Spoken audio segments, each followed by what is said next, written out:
പ്രിയ സഹോദര, നിങ്ങളുമായി വീണ്ടും ബന്ധപ്പെടാൻ കഴിഞ്ഞതിൽ എനിക്ക് സന്തോഷമുണ്ട്. കർത്താവായ യേശു അനുഗ്രഹിക്കുന്നവൻ മാത്രമല്ല, അവൻ നിങ്ങൾക്ക് ദിവ്യമായ സൗഖ്യവും നൽകുന്നു. ഈ ഭൂമിയിൽ രോഗരഹിതമായ ജീവിതം നയിക്കാനാണ് ദൈവം മനുഷ്യനെ സൃഷ്ടിച്ചത്. ഞാനും നിങ്ങളും രോഗവുമായി ജീവിക്കണമെന്നത് കർത്താവിൻ്റെ ഇഷ്ടമല്ല. പാപം ചെയ്ത് കർത്താവിൽ നിന്ന് അകന്നു പോയതിനാൽ മനുഷ്യൻ രോഗത്താൽ പീഡിപ്പിക്കപ്പെട്ടു. പാപനിമിത്തം ഭൂമി ശപിക്കപ്പെട്ടതിനാൽ മനുഷ്യൻ രോഗങ്ങളാൽ കഷ്ടപ്പെടാൻ തുടങ്ങി. മനുഷ്യ ശരീരത്തിന് ആവശ്യമായ ശക്തിയും ആരോഗ്യവും ദൈവം മനുഷ്യന് നൽകിയ പഴങ്ങളിലും ഭക്ഷണങ്ങളിലും അടങ്ങിയിരിക്കുന്നു. എന്നാൽ മനുഷ്യർ തങ്ങളുടെ ശരീരം നശിപ്പിക്കുമ്പോൾ രോഗങ്ങൾ ഉണ്ടാകുന്നു. സിഗരറ്റ്, പുകയില, മദ്യം, മറ്റു പല വസ്തുക്കളും ഒരു വ്യക്തിയുടെ ശരീര അവയവങ്ങളെ തകരാറിലാക്കുന്നു. ദൈവം അവന് നിശ്ചയിച്ചിരിക്കുന്ന ദിവസങ്ങൾക്ക് മുമ്പേ അവൻ മരിക്കുവാൻ അത് കാരണമാകുന്നു. ദൈവം മനുഷ്യന് വേണ്ടി സൃഷ്ടിച്ച സസ്യങ്ങളിൽ മനുഷ്യന് സുഖം നൽകാൻ കഴിയുന്ന നിരവധി തരം ഔഷധ സസ്യങ്ങളുണ്ട്. അത്രമാത്രം കർത്താവ് മനുഷ്യനെ സ്നേഹിക്കുന്നു. ഇന്ന് പലരും എന്താണ് ചിന്തിക്കുന്നത്? പ്രായമാകുമ്പോൾ അസുഖം വരുമെന്ന് കരുതി അവർ ഏതു വിധേനയും പണം സമ്പാദിക്കുന്നു. പക്ഷേ കോടിക്കണക്കിന് രൂപ ഉണ്ടായിരുന്നാലും ഒരു ജീവൻ രക്ഷിക്കുക അസാധ്യമാണ്. ഒരാളുടെ കൈവശം ദശലക്ഷക്കണക്കിന് ഡോളർ ഉണ്ടായിരുന്നു. ആയിരക്കണക്കിന് ഡോളറാണ് ദിവസവും വന്നത്. പക്ഷേ അദ്ദേഹത്തിന് ക്യാൻസർ ബാധിച്ചതായി കണ്ടെത്തിയപ്പോൾ എത്ര പണം ചെലവഴിച്ചാലും ആയുസ് നീട്ടിക്കൊണ്ടുപോകാൻ കഴിഞ്ഞതല്ലാതെ അദ്ദേഹത്തിൻ്റെ ജീവൻ രക്ഷിക്കാൻ ഡോക്ടർമാർക്ക് കഴിഞ്ഞില്ല. എന്നാൽ ദൈവീക സുഖം എന്നൊന്നുണ്ട്. രോഗം വരാതെ ഒരാളെ സംരക്ഷിക്കാനും നിങ്ങൾ രോഗിയാണെങ്കിൽ നിങ്ങൾക്ക് ആശ്വാസവും സുഖവും നൽകുവാനും കർത്താവിന് കഴിയും. ദൈവത്തിന് എങ്ങനെ നമ്മെ സുഖപ്പെടുത്താൻ കഴിയും? നമ്മൾ വാച്ചുകൾ ധരിക്കുന്നു. അത് കേടായാൽ പിന്നെ നമുക്ക് അത് നന്നാക്കാൻ കഴിയില്ല. പക്ഷേ ആ വാച്ച് ഉണ്ടാക്കിയ ആൾക്ക് അത് ഉടനെ ശരിയാക്കുവാൻ കഴിയും.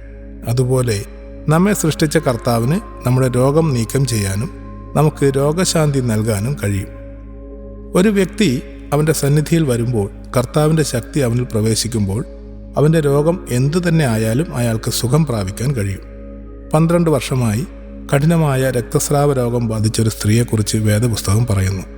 രോഗത്തിൽ നിന്ന് മുക്തി നേടാൻ അവൾ പല ഡോക്ടർമാരെയും സമീപിച്ചു. തൻ്റെ സ്വത്തുക്കളെല്ലാം വിറ്റ് ചികിത്സ തേടി.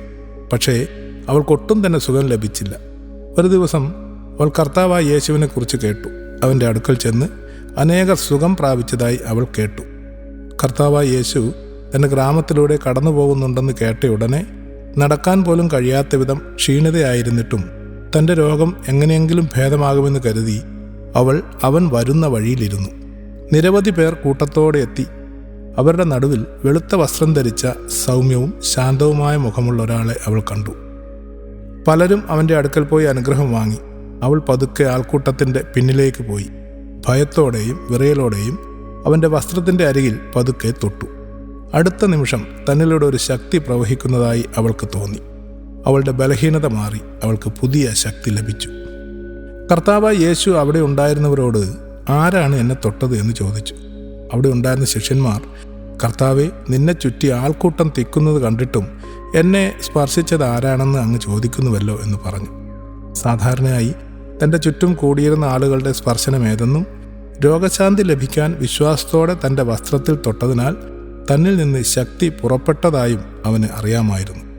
തന്നെ തൊട്ടവളെ കാണാൻ അവൻ തിരിഞ്ഞു നോക്കിയപ്പോൾ ആ സ്ത്രീ തനിക്ക് സൗഖ്യം വന്നെന്നറിഞ്ഞ് ഭയന്ന് വിറച്ചും കൊണ്ട് വന്ന് അവൻ്റെ മുമ്പിൽ വീണ് സത്യം മുഴുവൻ അവനോട് പറഞ്ഞു. കർത്താവ് അവളോട്, മകളെ, നിന്റെ വിശ്വാസം നിന്നെ രക്ഷിച്ചിരിക്കുന്നു. സമാധാനത്തോടെ പോയി വേദനയിൽ നിന്ന് സുഖം പ്രാപിക്ക എന്ന് പറഞ്ഞു. അവൾ എത്ര സന്തോഷിച്ചിട്ടുണ്ടാകും. ആ സ്ത്രീ അവന് പണമൊന്നും നൽകിയില്ല. കർത്താവായ യേശു തന്നെ സുഖപ്പെടുത്തുമെന്ന് അവൾ വിശ്വസിച്ചു. അങ്ങനെ അവൾ പ്രയാസത്തോടെ ആൾക്കൂട്ടത്തിനിടയിൽ പോലും കൈ നീട്ടി അവൻ്റെ വസ്ത്രത്തിൽ തൊട്ടു. അത്രയേ ഉള്ളൂ.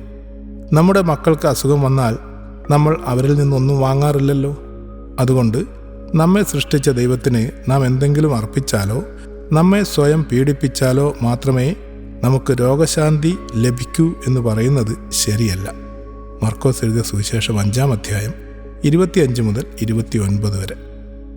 അതുപോലെ ജന്മന അന്ധനായൊരു മനുഷ്യൻ കർത്താവായ യേശു വരുന്നുണ്ടെന്ന് കേട്ട്, എനിക്കവനെ കാണാൻ പറ്റുന്നില്ല, അതുകൊണ്ട് യേശുവേ, ദാവീദ് പുത്ര, എന്നോട് കരുണ തോന്നണമേ എന്ന് അവൻ ഉച്ചത്തിൽ നിലവിളിച്ചു. മറ്റുള്ളവർ അവനെ ശകാരിച്ചു, ഇങ്ങനെ നിലവിളിക്കരുത്, മിണ്ടാതിരിക്കൂ. പക്ഷേ ഈ നിമിഷം നഷ്ടപ്പെട്ടാൽ താൻ തുടർന്നും അന്ധനായിരിക്കുമെന്നും ജീവിതകാലം മുഴുവൻ യാചിക്കേണ്ടി വരുമെന്നും അയാൾ കരുതി. അതിനാൽ അവന് മുമ്പത്തേക്കാൾ ഉച്ചത്തിൽ നിലവിളിച്ചു. കർത്താവായ യേശു നിന്ന് അവനെ അടുത്ത് കൊണ്ടുവരാൻ കൽപ്പിച്ചു. അന്ധനായ യാചകൻ ഒരേ സ്ഥലത്ത് തന്നെ ഇരുന്നിട്ടുണ്ടാകണം. അത് വൃത്തികേടായി ദുർഗന്ധം വമിച്ചിട്ടുണ്ടാകും. പക്ഷേ യേശു അവനെ അടുത്ത് കൊണ്ടുവരാൻ ആവശ്യപ്പെട്ടു. അവൻ എത്ര ദയയുള്ളവനാണ്! വഴിയിൽ ആരെങ്കിലും സഹായത്തിനോ ഭിക്ഷക്കോ വിളിച്ചാൽ പലരും അത് ശ്രദ്ധിക്കാറില്ല. എന്നാൽ ആകാശത്തിൻ്റെയും ഭൂമിയുടെയും സൃഷ്ടാവായ കർത്താവായ യേശു അവനെ വിളിച്ചു. ഞാൻ നിനക്ക് വേണ്ടി എന്ത് ചെയ്യാൻ ആഗ്രഹിക്കുന്നു എന്ന് അദ്ദേഹം ചോദിച്ചു. എന്തിനാണ് വിളിക്കുന്നതെന്ന് അവൻ അറിയാമായിരുന്നിട്ടും അവൻ്റെ വായിൽ നിന്ന് ആ വാക്കുകൾ കേൾക്കാൻ അവൻ ആഗ്രഹിച്ചു. കർത്താവേ, എനിക്ക് കാഴ്ച കിട്ടണം എന്ന് അവൻ പറഞ്ഞു. അവൻ ഉടനെ പറഞ്ഞു, നിന്റെ വിശ്വാസം നിന്നെ രക്ഷിച്ചിരിക്കുന്നു. അവന് കാഴ്ച തിരിച്ചു കിട്ടി. അവനെ അനുഗമിച്ചു. രക്തസ്രാവത്താൽ വലിയ ദുരിതത്തിലായ സ്ത്രീയെപ്പോലെ കർത്താവായ യേശു തന്നെ സുഖപ്പെടുത്തുമെന്ന് ഇവനും വിശ്വസിച്ചു. അവൻ യേശുവിൻ്റെ നാമം വിളിച്ചു, തൻ്റെ ആവശ്യം അറിയിച്ചു. അവൻ സുഖം പ്രാപിച്ചു.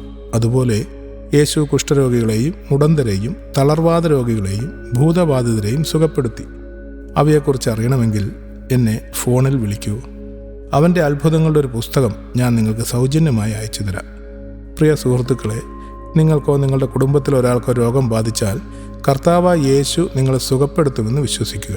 അവനെ വിളിച്ചപേക്ഷിച്ച് നിങ്ങളുടെ ആവശ്യങ്ങൾ അവനോട് പറയുക. നമ്മളെല്ലാം സൃഷ്ടിച്ച പിതാവാണ് അവൻ. അവനൊന്നും കൊടുക്കേണ്ട ആവശ്യമില്ല. നിങ്ങൾക്ക് അത്ഭുതകരമായ ദൈവിക സുഖം ലഭിക്കും. കർത്താവ് നിങ്ങൾക്ക് സുഖം നൽകുക മാത്രമല്ല, ജീവിതത്തിൻ്റെ ഏതെങ്കിലും മേഖലകളിൽ നിങ്ങൾ വിടുതലില്ലാതെ ജീവിക്കുകയാണെങ്കിൽ അവൻ നിങ്ങൾക്ക് വിടുതലും നൽകും. അതിനെക്കുറിച്ച് ഞാൻ എൻ്റെ അടുത്ത കത്തിൽ എഴുതാം. നിങ്ങൾ സുഖമായിരിക്കാം.